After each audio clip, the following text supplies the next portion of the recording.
Okay, hello everyone. We are in the second year about the 13 principles, 13 Ikorim. Last week we spoke about the first group. If you remember, we divided the 13 principles to three groups. The group number one dealt with what we could and therefore should know about Hashem.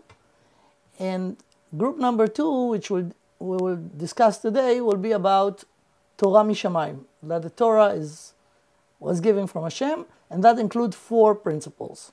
So let's go quickly over the 13 principles. I'll get to that in a minute. Here. It's in Hebrew. I'll again translate it to English. Principle number one, that there is Hashem, Metziut Hashem, that Hashem exists as a creator of the universe. Principle number two, that He is one and exclusive. He is one, we spoke about this, the absolute one, and He is exclusive. Number three, that He is not material, because material is limited and Hashem is unlimited. Number four, He is above time, He created the time, Hu kadmon v'nitzchi, He was always, He will be always. And principle number five, that no one, of course Jews, but even non-Jews, no one allowed to serve or turn as a power to any other power that Hashem created in the world, only to Him. And this is basically the Isur Avodah Zarah, that not allowed to idol worship. Okay, so those are the first fifth. The second group started with number 6. So I will just mention again the four principles over here, and then we'll go over each one of them to explain it. So principle number 6, that there is such a thing called Nevuah, prophecy. This is a very interesting, we'll speak about this, communication channel between Hashem, between God, and human beings. Not everyone, but the prophets. Principle number 7, there are all the prophets, but there is Moshe Rabbeinu, which is, his nevuah is unique, it's above all the other prophets. Velo kam b'Yisrael naviot k'Moshe, was no one like Moshe Rabbeinu in the quality of his nevuah. Principle number 8 is that the Torah, the entire Torah, the written and the oral Torah, is from Shamai, from Hashem. Nothing human in it. I mean, no additions of, and this is actually connected to principle number 9, that שהתורה נצחית ולא תשתנה, that the Torah that was given is locked and closed, and no one could add into it or take away from it. And this is principle number 9. The last 4, talking about the reward system, we'll get to this Be'ezrat Hashem next week. Okay, so let's start from the concept of Nevuah. The concept of Nevuah, what is this?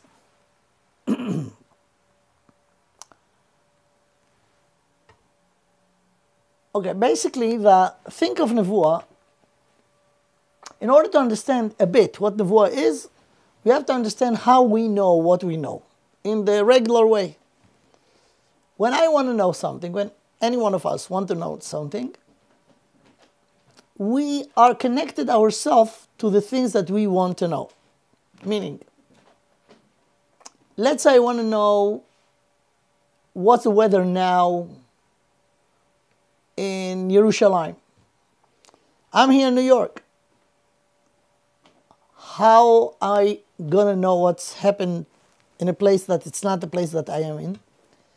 I connect myself to it. Either I pick up the phone ask a friend or someone in Yerushalayim, tell me what's the weather there. Or I'm going to check on the weather channel, the international weather channel. So what actually I'm doing, I'm connecting myself, and this is the meaning of the word yedi'ah, lada'at, to know, is to connect. Connect yourself to the thing that you want to know. Why I'm analyzing it this way? Because when I want to know something, the thing that I know is completely in full there. I do not know it until I will connect myself to it. So this is the way I know things. Every one of us know. Connect ourselves to the thing and know what is the thing. Now, of course, because of this method, I could know things that are happening now. I could remember things that happened in the past, but I will never be able to connect myself to things that never yet happened, future. So this is one of the major differences between a regular knowledge, conventional knowledge, to the knowledge by this channel called Nevuah. So we have to explain how it's possible to know something that not yet happened. And this is very, very interesting. Let me point out about a phenomenon that we're all aware of, but when we try to understand the source, the reason of it, we'll find out something very interesting. Hashem created us with an urge called curiosity. And actually the curiosity is the mother of the knowledge. Because I'm curious, I have a drive to know. This urge is very, very strong and very, very hard. Actually, it's the strongest drive or urge that we have as human beings. We really want to know. We're so curious. The thing is that if you analyze it, it seems like, in a way, funny. We want to know. What do we want to know? The answer is everything. But we could easily be aware of the fact that we want to know something that you could not know. The most thing that interested us is the future, what will be. Another thing that we really want to know is the hidden things that we could not know. And the question is, why we, as rational, logical people, have any strive to something that you will never be able, it's not realistic. Why do you want to know the future? The future is not there yet. So how could you want, it's impossible to know it. Therefore, it's not rational to try or to strive to know it. The other thing, hidden things that they're hidden. We have no access to it. So from where comes this urge to know, and to know the impossible, to know the future, and to know the hidden things? The solution to this enigma is, if we will go deeper to try to understand how do we know, so there are two things.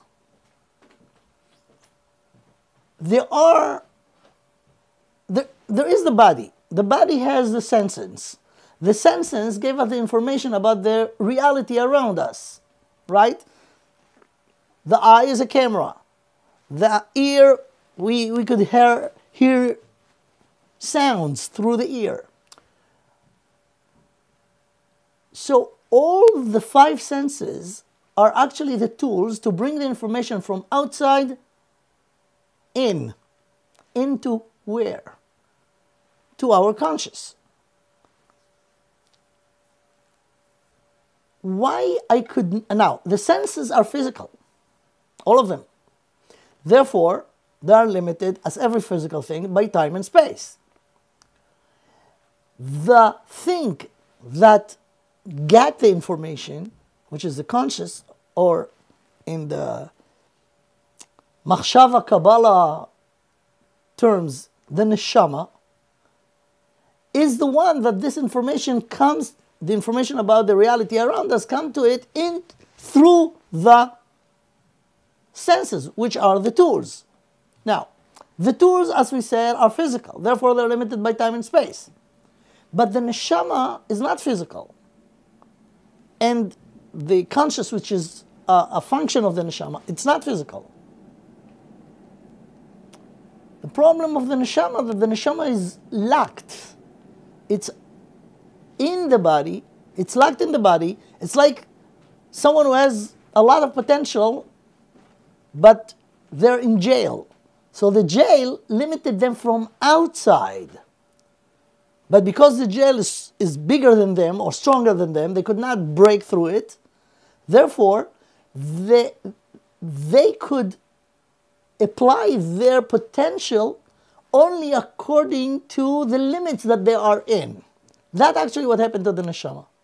The neshama is not physical, but the neshama locked in the body, and therefore the connection between the reality around and the neshama is limited to the limits of the tools, which are the senses. So according to this analysis, we can understand why we have this urge to know the thing that apparently you could not know. You could not know them because of the limits of the tools that the neshama is in it. But the neshama itself is unlimited in these terms by time and space. Now, the time is the barrier for not knowing the future. The space is the barrier for not being able to know the hidden.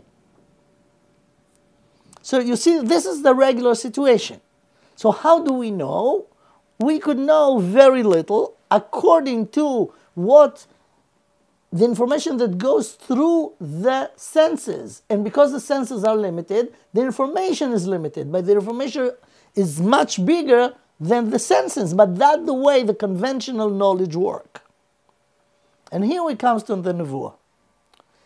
In the Nevuah, there is something amazing that happened. The information about the reality around us comes to the conscious bypassing the physical senses. It's a direct connection between the reality and the conscious. Bypassing, just put away aside altogether the senses. And if you understand it, you could understand the description about the revelation at Sinai, Ma'amad al-Sinai. In Ma'amad al-Sinai, we find out, remember, if you were in shul last week, it says, "V'chol ha'am ro'im et hakolot ve'et halapidim." And all the nations saw the sounds. You could not see sounds. You could hear sounds, but that are not what written. It says, "V'chol ha'am ro'im et hakolot." Saw the sounds. And what happened to them? They were scared to death, literally. They said, "Ve'ata lama namut ki tochlenu ha'esh hagdola hazot." We're going to die. Why they were so afraid to die? You know why? Let me tell you. Because they died. It says in the pasuk in Shir HaShirim, "Nafshi yatz'a bedabro." Shir HaShirim is the song that Knesset Yisrael, which is the Jewish nation, singing to Hashem, and Hashem sing back. So she said in Shir HaShirim, "Nafshi yatz'a bedabro." It's a mashal, it's a parable, right? Imagine a young girl who just got engaged, and she's talking to her friends, and she said, "Wow, this guy that I'm dating is so amazing. When he starts talking, I'm fainting." This is Nafshi yatz'a bedabro. It's a song, right? This is the song of songs. So King Solomon, Shlomo HaMelech, in this song, describe what happened in Ma'amad al-Sinai. Nafshi yatz'a bedabro, when Hashem gave the dibros, when Hashem gave the diburim, Nafshi yatzah, literally. So the Gemara in Masechet Shabbos says that they died. They died. And Hashem revived them. Al kol dibur v'dibur sheyatza mipi HaKadosh Baruch Hu parcha nishmatam. They died and Hashem revived them. Why they died? Because they were in a level of nevuah that the connection between Hashem to them was bypassing the regular conventional senses. And in this state, you could see sounds. Because you do not see with your physical eyes. You see with your einei hasechel, with the eyes of the intellectual, spiritual eyes. In order, now, someone who is not ready to this level of nevuah must die in order to the neshama to make direct connection with the real reality. The Nevi'im was in such a level that they purified their body in a way that it would become it will not become an obstacle. It's not a barrier anymore because it's so pure, the physical body. Therefore, they could see or be in the state of nevuah without dying. But regular people, if they got such a very high level of connection with reality, they will die. So this actually is the concept of nevuah. Since the destruction of the first Beit HaMikdash, batla nevuah, מאז שחרב בית ראשון, batla nevuah. Since the Beit HaMikdash was destroyed, the nevuah is not there anymore in the world. Because Churban Beit Rishon, the destruction of Beit HaMikdash, is not just the building that was destroyed. Churban Beit HaMikdash is the destruction of the level called Kedusha. The word crossed the red line that make the world more materialistic, less holy. And therefore there is no nevuah since the Churban of Beis HaMikdash. There is no nevuah. But at the time of Beis HaMikdash, was a nevuah.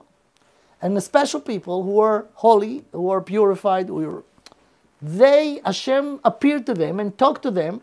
And Hashem, as we mentioned, the first 5 principles, Hashem is not physical. But a human being is a combination of physical and spiritual. So by the state of nevuah is an amazing state at the time when it was, that even though the Navi, the prophet, is with his body, but the exposure to the real reality occurred by the nevuah without the Navi have to separate his body. The neshama of the Navi separate the body. So this is a little bit about the concept of nevuah. And this is one of the principles of the 13th principle. This is principle number 6. שהקדוש ברוך הוא מנבא בני אדם, that there is such a thing called nevuah, and through this special way of communication, Hashem talked to people, to the Nevi'im. Now, just numbers, if you want to know, the numbers of the Nevi'im, that their nevuahs, their prophecies, written in the Tanakh, the number is 55. 48 male Nevi'im and 7 female Nevi'im, Nevios. 7 Nevi'ot ו-48 Nevi'im. That the word that, the information that Hashem gave them is in the Tanakh. Okay, and this is probably the time to, through this last point that we mentioned, to go to the next principle. So principle number 6, that there is such a thing, special line of communication with Hashem called nevuah.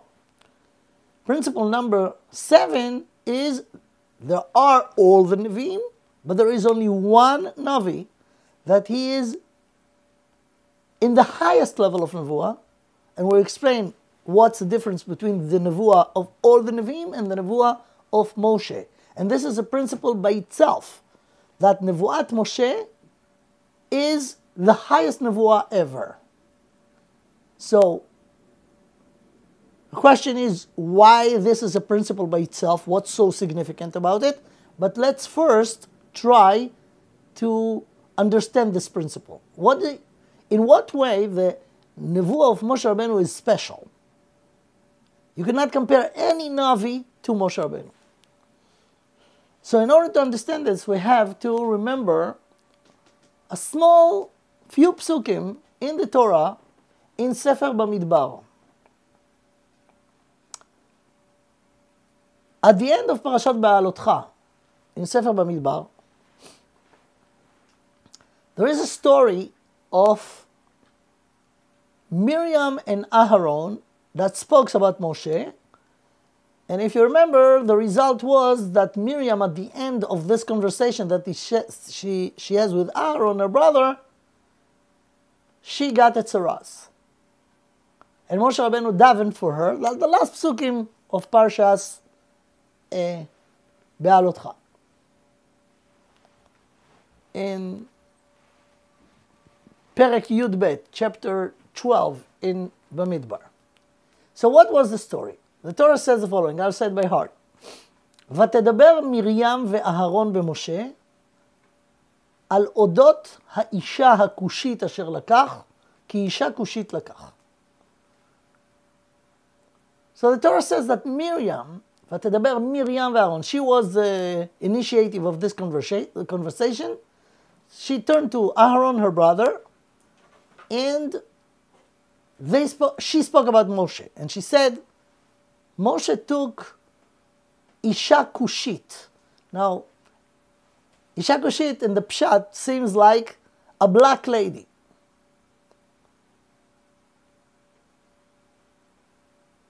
Hashem, it says in the Psukim over there, Hashem was not happy with this conversation.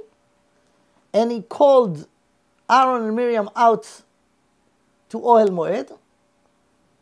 And Aaron turned to Miriam and she saw that she has tzarat. The entire thing is not clear. What's going on? So I want to remind everyone that Miriam was a Anivia, right? Vatikach Miriam a Nevi'ah. Miriam was a Navi. Aaron also was a Navi. Hashem says to Moshe Rabbeinu when he sent him to Mitzrayim, ראה נתתיך אלוהים לפרעה ואהרון אחיך יהיה נביאך. So Aaron is a Navi and Miriam is a Neviah. What was the conversation that they conduct? Miriam turned to Aaron and she said to him, I am a Neviah, you are a Navi.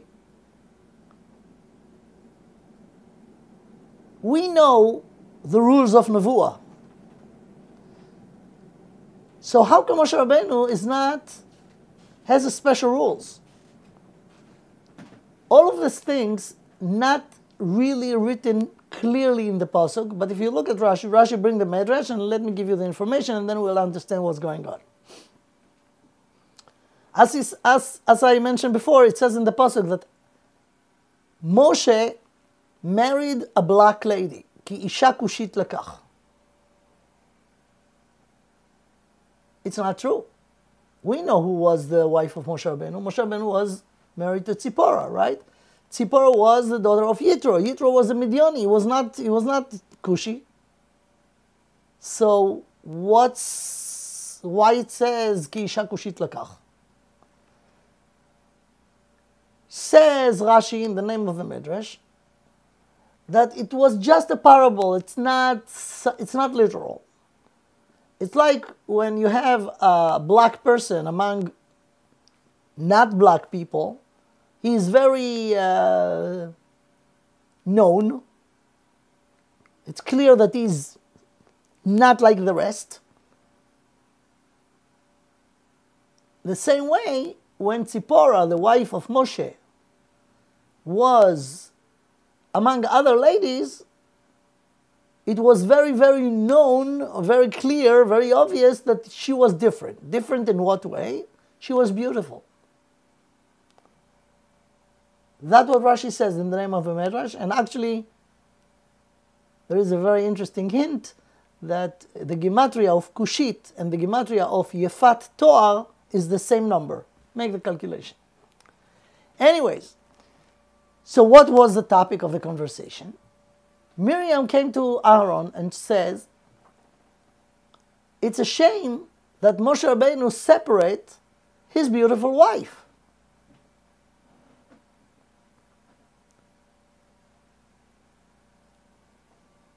What actually was the background? In the psukim before that, it says that Moshe Rabbeinu was attacked by the people that they want food, they tired from the man, and Moshe Rabbeinu was really frustrated, and Hashem said to Hashem, I can't take it anymore. So many complaints, just kill me. I don't want to be their leader. So Hashem told him, you have to be the leader, and you know what? I'm going to make your life easy. I will make other people assistant you, and that the 70 elders of Israel, which is the Sanhedrin, Esfali Shivim Ish Miziknei Israel, and they will lead the nation with you. So the entire description over there about those 70 people that become Sanhedrin, the Supreme Court of the Jewish nation, and it says, "Ve'atzalti min haruach." Hashem says to Moshe Rabbeinu, I will take from the haruach, which is the nevuah that you have, and I'll give to them. So, two of them, if you remember, was Eldad and Medad. And Eldad and Medad was two of the 70, but they made their nevuah inside the camp when all the rest, the other of the, they become Nevi'im in the near Ohel Moed. So the Medrash says that everyone was so amazed about those people who was chosen to be Nevi'im. So the Medrash says that when people was gathering around those two, Eldad and Medad, that was in the camp and they become Nevi'im, all the ladies was talking about how lucky those ladies that their husbands become Nevi'im now. So Tzipporah was there, and Miriam was there, and Tzipporah, the wife of Moshe Rabbeinu, told those ladies who were excited about their friends that become wives of Nevi'im. So she told them, don't be so happy. It's not, of course it's a big merit, but you know what? Someone gonna pay the price of the fact that this person become a Navi. You know who? The wife. Because I'm the wife of Moshe Rabbeinu, and he separated from me since he became a Navi. That's what Tzipporah says to the ladies. Miriam heard that. And Miriam said to herself, what? Where's this rule? That if someone becomes a Navi, they're supposed to separate their spouse. I'm an Anivia, and no one ever told me that they have to separate permanently from my husband. So she ran to Aaron, and she said to her brother, did you ever hear that? That because you're a Navi, you have to separate your spouse? So Aaron told her, no. So how come Moshe Rabbeinu, and that was the conversation. So how come Moshe, our brother, separate his wife?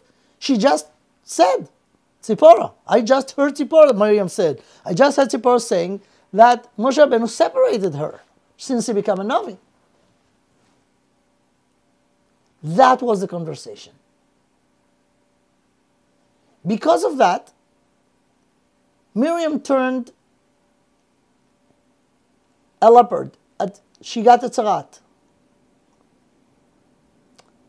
Hashem spoke to them, to Aaron and Miriam. And the pasuk says that he says to them, how dare you to speak about Moshe? You compare yourself to Moshe, and this is the Parsha, this is the place in the Torah that explains the difference between all the Nevi'im, including Aaron, including Miriam, to Moshe Rabbeinu. And Hashem explains over there, you cannot compare your nevuah to his nevuah. Im yeh neviachem, b'chalom adaber bo. Every Navi, I speak to the Navi, of course it's a high level of nevuah, but still, it's behind some barriers. בחלום אדבר בו, במראה, לא כן עבדי משה, פה אל פה אדבר בו. by Moshe Rabbeinu, I speak to him clearly, כאשר ידבר איש אל רעהו. So the level of the nevuah of Moshe Rabbeinu is different than, significantly different than the rest of the Nevi'im. And this is the Parsha that makes the differentiation between the nevuah of all the Nevi'im and the nevuah of Moshe Rabbeinu. Okay, so I gave you a little bit about the background, but let's go deeper and try to answer the question why it's a principle by itself. So for that, we have to learn more about nevuah. As we said, nevuah is an amazing thing. It's not exist anymore after Beis HaMikdash. It will return when the Beit HaMikdash will be rebuilt. Then everyone will be Navi. That's what one of the nevuah to Achros Hayomim. So, but we do not really facing this. It's not here. You cannot just relate to something like this. It's not happening in those days since Churban Beis HaMikdash. But when it was an amazing thing. As we said, the Navi is bypassing his physical filters, which is the senses, and get a connection with the reality the way it is, bypassing the physical limits. Therefore, the Navi has an access to the future, to the hidden. And this is the common denominator of all the Nevi'im. So now, in this amazing category, let's differentiate now between Nevuat Moshe, this uniqueness of the prophecy of Moshe, and the rest of the Nevi'im. So there are few differences. Chazal, our sages, called it, I'll say it in the words of the Gemara, Moshe Rabbeinu mitnabe be'aspaklaria ha'me'ira, and the rest of the Nevi'im mitnab'im be'aspaklaria she'enena me'ira. Okay, let's explain this. Aspaklaria is like a mirror. Mirror. So there is clear mirror, then there is a mirror that has on it some stains or some dust. So it's not clear. This is the difference between aspaklaria me'ira, a clear mirror, to a not clear mirror. In order to have something of hasaga, some understanding of it, let me give you this mashal. When you stand in front of the mirror, you see yourself right in the mirror. You see your image. If someone else will come and see you and your image in the mirror, if the mirror is so really, really clear, someone could think mistakenly that there are two people over here. Maybe a twin because they look alike, but there are two people. Actually, it's not. There is one person and the reflection of this person.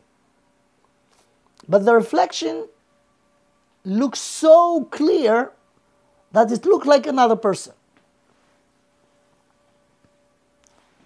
Now, if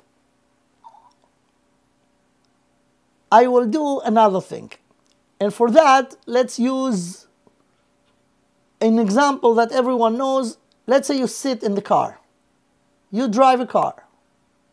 You have the front mirror, right? A little bit up, near the roof of the car, you have the front mirror. You, as a driver, look at the mirror. What do you see? You see the cars behind you. So in this case, again, it's a mirror, it's a reflection. But here you see something that behind you, but you see it in front of you through the mirror. What you see in the mirror is not a real car, it's a reflection of the car. So again, if the mirror is clean and clear, and if your back window is clean and clear, and if the weather outside is nice, you could see clearly the mirror, the car behind you. But it's not the car, it's the reflection of the car. Imagine that the window in the back is full of dust. Not too heavy, but there is dust. And the mirror is not clear. You still will see the car behind you, but it will be less clear. But you see the car behind you, but it's less clear. Now let's make it more complicated. Imagine that near the roof behind you, instead of a window, you have another mirror. So you as a driver look at the front mirror, you see the back mirror, and the back mirror gives you the view of what in the front of your car. You could see through those mirrors the view in the front of your car? Yes. But which one is more clear? Looking through the window straight and see the view, or look at the front mirror, see the reflection of the back mirror, and through the back mirror you see the reflection of the view that's in front of you. See, the more tools, the more mediators that you have in between make the picture not clear or less clear. You see the same thing. Again, if in front of you there is a car, not a camel, you will see still a car. And you know that's not an animal, this is a car. But it will be less clear. Those are some examples of aspaklaria she'enena me'ira. Not clear, not one, but mirror through mirror through mirror through mirror, which reduce tremendously the quality of the picture. Now, when we're talking about nevuah, and when we're talking about messages that come from Hashem, here there are major, it's very, very significant, the level of the clarity of how the Navi get this information. So all the Nevi'im, all of them, including Aaron and Miriam, and everyone else, Yeshayahu, Yirmiyahu, and even the Avos of Avraham, Yitzchak, and Yaakov, all of them, they got the prophecy messages, but behind many barriers. It's still sure that they got it from Hashem, but it's levels of understanding, of a quality of the understanding. Moshe Rabbeinu was the one that Hashem says about him, Pe el pe adaber bo, umar'e velo bechidot. I'm talking to him, so to say, mouth to mouth. Kasher yedaber ish el re'eu, like a person talk to his fellow. Meaning the highest level, the highest clarity of prophecy communication was Moshe Rabbeinu. And that is the Parsha over there about Aaron and Miriam that they spoke about Moshe, and Hashem punished Miriam in Tzarath. Okay, we still need to explain why it's so significant that the Nevuah of Moshe, why it's a principle by itself. I don't have that much time. We have to cover another 2 principles in order to finish the thing that we plan to do today, which is Torah Mishamayim and Torah Nitzchit. Therefore, I could not go to many more details. By the way, those of you who are interested in this topic and they are lucky enough that they understand fluent Hebrew, I have this series in my website in details about all 13 principles, each one of them. It's a all class of about hour and a half and even more. And over there, all those things are really with all the details. I just again will finish why Nevuat Moshe is so significant that it will be unique. Because Hashem chose Moshe Rabbeinu to give the Torah from Shamai through him to this world. Therefore, if other Nevi'im could reach the level of Moshe Rabbeinu,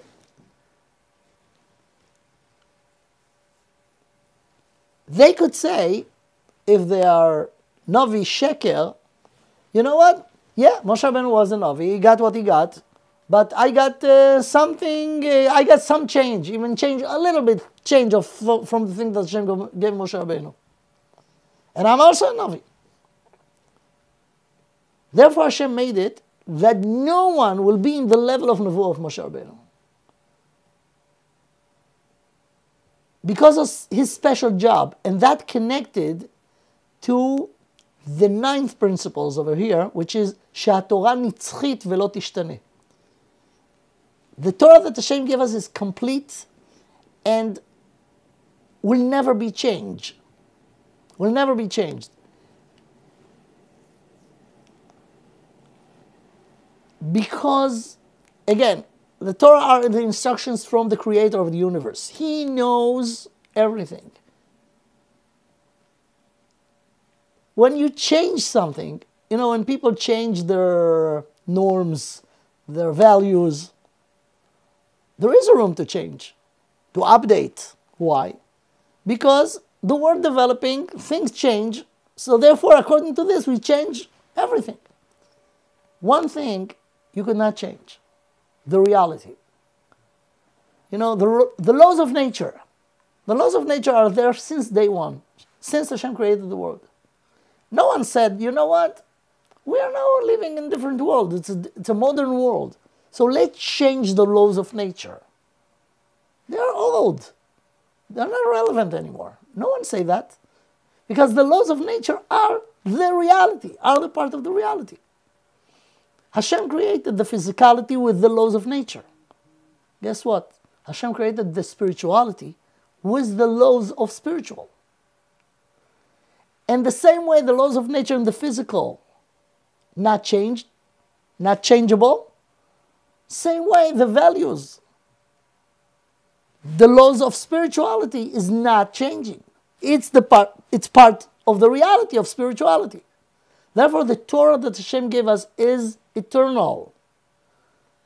And again, Hashem chose Moshe Rabbeinu and make him in a level that no one could reach because of the Torah. The entire Torah Hashem called the Torah, Zichru Torat Moshe Avdi. Torat Moshe, Torah is Moshe. Meaning, the same way the Torah is special, and the Torah is not changeable, therefore Hashem chose or give Moshe Rabbeinu this level, this madrega, that no Navi could reach. And this is the closest possibility to communicate with Hashem. This is actually the uniqueness of the Moshe Rabbeinu quality. Okay, so we talked so far about principle number 6, number 7, and in a way number 9. So in the last few moments that we have now, let's talk about principle number 8. שהתורה כולה מן השמיים. See why all of those 4 are one group? Nevuah, Moshe Rabbeinu, Nevuas Moshe, the Torah that called Torat Moshe, Hashem gave the Torah through Moshe, and that the Torah is eternal. It's one group of 4 out of the 13 principles. Now, when we said Torah, what do we mean? What was given from Shamai? So if you were last week in Shul and you heard Ma'amad Har Sinai, the revelation at Sinai, we got over there mitzvahs, right? How many? 10. The 10 commandments. How many mitzvahs we have in the entire Torah? 613. So actually, we got only 10 out of the 613 in Ma'amad Har Sinai. What about the rest? What about the other 603 mitzvahs? It's not part of Ma'amad Har Sinai. So what do you mean when you say that the Torah is from Shamai? Hashem says after the 10 commandments, Atem reitem ki min hashamayim dibarti imachem. You saw that I spoke with you from Shamai. Okay, but what Hashem spoke with us? 10 mitzvahs. What about the rest? So therefore, we have to go to Shul this Shabbos also. Parshas Mishpatim. At the end of Parshas Mishpatim it says that Hashem says to Moshe Rabbeinu, listen, we didn't finish. Come up. And he went for 40 days and 40 nights, and Hashem taught him the rest of the Torah, which is the 603 left mitzvos that was not in Ma'amad Har Sinai. And this is the meaning of Torah Mishamayim. So Torah Mishamayim is all 613, the one that we all heard in Ma'amad Har Sinai, and the 603 that Hashem taught Moshe Rabbeinu when he was on the mountain. On the mountain meaning, Be'onan, he went to the Shamayim to get the Torah. Moshe Rabbeinu alal Shamayim, he went to the Shamayim. And apparently, this is the meaning of Torah Mishamayim. But it's not accurate. There is the Torah that Moshe Rabbeinu learned from Hashem and Shamayim divided to two parts. Torah shebichtav and Torah shebe'al peh. The written Torah and the oral Torah. What do I mean by this? When Moshe Rabbeinu, after the 40 days, came down, he brought with him the luchos, the tablets, right? What was in the tablets? Only 10. Those who we heard 40 days before in Ma'amad Har Sinai, but we heard them, it was not written. So Moshe Rabbeinu came with the luchos when those things that Hashem says in Ma'amad Har Sinai was written in the luchos. What about all the rest that he learned in the 40 days by Hashem? All the 613. It was never written. He didn't brought this written. And guess what? Even the 10 that he got, he took them or brought them down from Shamayim, but we never got them. He broke the luchos, right? So actually, after 40 days, we got nothing written. Nothing. Not even the 10 commandments. Because of the golden calf head, Chet HaEgel. And then was another, it takes more time, and then Moshe Rabbeinu went up, back to the mountain for another 40 days and 40 nights, and he got the second luchos. And here finally we got the luchos. It was in Yom Kippurim, Yud B'Tishrei, few months after Ma'amad Har Sinai. Actually 4 months.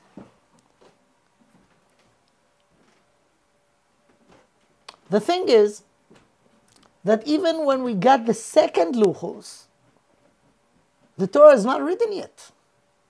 Only the 10 commandments on the luchos. So what is the meaning of Torah shebichtav? When the Torah was written? So very important things to know. The Torah was written at the end of the 40 years in the desert. Before Moshe Rabbeinu passed away, then it says, in Parshas Vayelech, at the end of Sefer Dvarim, it says, ויכתוב משה את כל דברי התורה הזאת על ספר עד תומם. He wrote the entire Torah from the beginning, from Bereshis to the end of Sefer Devarim, at the end of the 40 years in the desert. How he wrote this, Hashem dictated to him. And he was like a writer, or just see in front of him the things written, and he just copy it or write it down to the Sefer Torah. So this is a story of the written Torah. What is the concept of the oral Torah? So we have to know that the oral Torah was given to Moshe Rabbeinu in Shamai, in the 40 days that he were there, because the oral Torah are the explanation of the written Torah. The written Torah by itself is not understood. You could not understand even one mitzvah just looking how it's written in the Torah. About each one of the mitzvahs, you look at what's written and try to understand what that means, you'll be confused. You could not really understand even one mitzvah without the explanations, without the details. And without the details, there is no point. I mean, it's irrelevant. So we have to know that when Moshe Rabbeinu was in the mountain, Hashem explained to him, he told him, this is the mitzvah. That's what at the time I will tell you to write down. But let me give you the details. And the detail was given to him and stayed not written. And this is the difference between Torah shebichtav, Torah shebe'al peh. Torah shebe'al peh are the details. They were given by Hashem himself to Moshe Rabbeinu. But technically, it was divided. Hashem told Moshe Rabbeinu, Ktov lecha et advarim haele. You will write down only those words that I will dictate to you, which is the written Torah. The rest don't write, but teach them. Daber al bnei Israel. Teach them and tell them. And this is actually the meaning of the first Mishnah on Masechet Avot. Moshe kibel Torah miSinai, umsara liYoshua, vYoshua lezkanim, v'zkanim leNeviim. It passed through the generation orally. And this is the oral Torah. Okay, there are so many details about this. Why the written Torah could not be understood at all without the oral Torah. How do we know that the oral Torah is accurate and it's not changed during the generations because, I don't know, some details may be forgotten, things like this. It's a whole big thing by itself, and again, that's way beyond the time that we have now. But this is principle number 8. Principle number 8, that the entire Torah, the written and the oral Torah, all of it is from Shamai, meaning from Hashem, and not chas v'shalom anyone who added or explained it during the generations.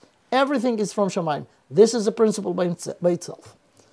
Principle number 9, we spoke about it a bit. I just summarize it. The Torah, the entire Torah, the written Torah and the oral Torah, is not changeable. They are eternal. There is no point to change the word of Hashem.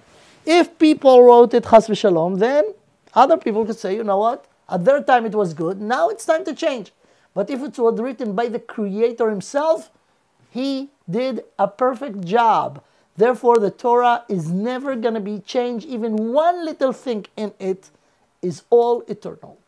This is principle number 9, and those are the 4 principles out of the 13 that their title is Torah mishamayim.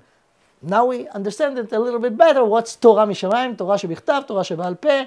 From Shamai, Moshe Rabbeinu was learning it from Hashem. Okay. I think our time is up. So this is the shiur of today. Be'ezrat Hashem, the rest will be the last 4 principles. We'll speak about them Be'ezrat Hashem next week. And for now, this is our shiur. I guess if you want, there is room for questions and answers if you want.